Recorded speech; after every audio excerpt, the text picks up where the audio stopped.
Hello viewers, welcome to Shyam's Home Delight. இன்னைக்கு நம்ம சேனல்ல பார்க்க போறது குக் வித் கோமாளில ஷக்கீலா அவங்க பண்ணிருந்த மட்டன் சேப்பங்கிழங்கு குழம்பு இதாங்க பார்க்க போறோம். வாங்க போலாம் வீடியோக்கு. 1/4 கிலோ மட்டன்ங்க. இந்த மட்டனை நம்ம ஃபர்ஸ்ட் வேக வச்சுக்கலாம் குக்கர்ல. இந்த மட்டனுக்கு தேவையான அளவு உப்பு, கொஞ்சமா மஞ்சள் தூள், இந்த மட்டன் வேகிற அளவுக்கு தண்ணி ஊற்றி பூவா வேக வச்சுக்கலாங்க. இப்போ நம்ம ஒரு வடசட்டி எடுத்துக்கலாம், இல்லைன்னா ஒரு பேன் எடுத்துக்கலாம். 1/2 டேபிள் ஸ்பூன் நல்லெண்ணெய் விட்டுக்கலாம். அதில் ஒரு 1 டேபிள் ஸ்பூன் அளவுக்கு வேர்க்கடலை எடுத்துக்கலாங்க. அடுப்பை சிம் பண்ணிக்கோங்க. இந்த வேர்க்கடலை வறுப்பட்டோடனே சின்ன வெங்காயம் குட்டி குட்டியாக இருந்ததுன்னா ஒரு 20 வெங்காயம், பெருசாக இருந்துச்சுன்னா ஒரு 10 வெங்காயம் போட்டுக்கோங்க. பெருசாக இருந்ததுன்னா வெட்டி போட்டுக்கோங்க. நான் குட்டி குட்டியாக இருக்கிறதுனால அப்படியே போட்டு வறுக்கிறேன். இது கூட ஒரு 10 பல்லு பூண்டு சேர்த்துக்கலாங்க. இதெல்லாம் நல்லா வதங்கி வாசம் வருது. இந்த நேரத்தில் நம்ம 2 தக்காளி பொடியாக நறுக்கி வச்சுருக்க தக்காளி 2 அதையும் இதில் சேர்த்து நல்லா வதக்கிக்கலாங்க.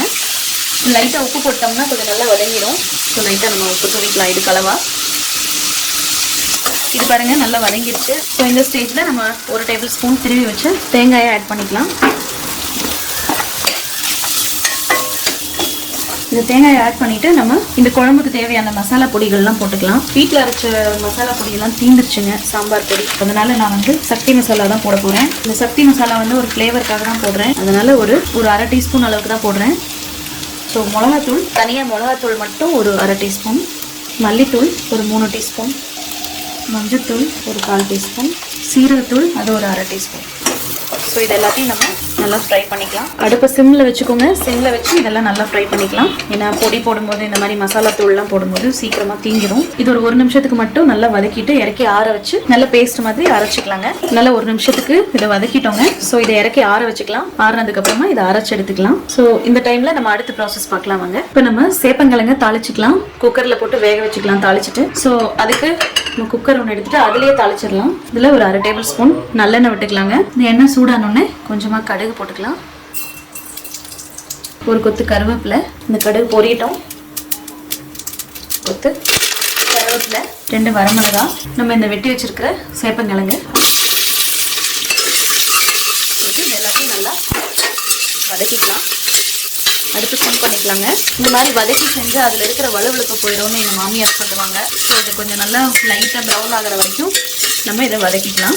இது வதங்கிட்டு இருக்கும்போது நம்ம ஒரு பெருங்காயத்தூள் ஒரு 1/4 டீஸ்பூன் போட்டுக்கலாம். நல்லா வதங்கினதுக்கப்புறமா இது கூட 1 teaspoon Kashmiri red chilli powder போடுறேங்க.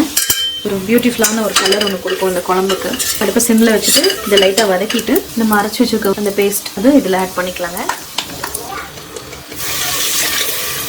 இது எல்லாத்தையும் ஊற்றிட்டு நல்லா கலந்துக்கலாம். தேவையான அளவு தண்ணி ஊற்றி தேவையான அளவு உப்பு சேர்த்துக்கலாங்க. கெட்டியாக இருக்குது, ஸோ நம்ம இன்னும் கொஞ்சம் தண்ணி விட்டுக்கலாம். இந்த குழம்புக்கு தேவையான அளவு உப்பும் போட்டுக்கலாம். மூடி போட்டு ஒரே ஒரு விசில் விட்டுக்கலாங்க. பாருங்க, ஒரு விசில் விட்டு எடுத்தாச்சு.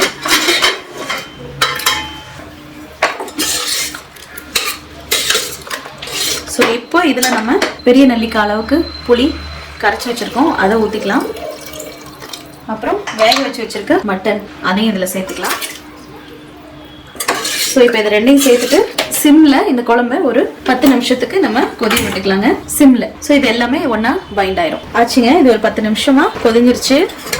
ஸோ இந்த குழம்புல எல்லாமே ஒன்றா பைண்ட் ஆயிடுச்சு. இப்போ செம்ம வாசமாக இருக்குது இந்த கிழங்கு, சேப்பங்கிழங்கு வாசம். ஸோ இது ஃபினிஷிங்காக நம்ம கருவேப்பிலை இலையை போட்டு இறக்கிக்கலாம். என்னங்க, இந்த மட்டன் சேப்பங்கிழங்கு குழம்பு எவ்வளோ ஈஸியாக இருந்துச்சு பார்த்தீங்க இல்லையா? யூஸ்வலாக நம்ம பண்ணுற குழம்பு தாங்க, பட் மட்டனும் சேப்பங்கிழங்கும் சேர்த்து நம்ம இந்த ஒரு புளி குழம்போ இல்லை காரக்குழம்போ கூட சொல்லலாம். ஸோ இந்த மாதிரி ரொம்ப டிஃப்ரெண்ட்டாக 2 வாசமும் சேர்ந்து ரொம்ப நல்லா இருந்துச்சு. நீங்களும் இதை ட்ரை பண்ணி பார்த்துட்டு எப்படி இருந்துச்சுன்னு சொல்லுங்கள்.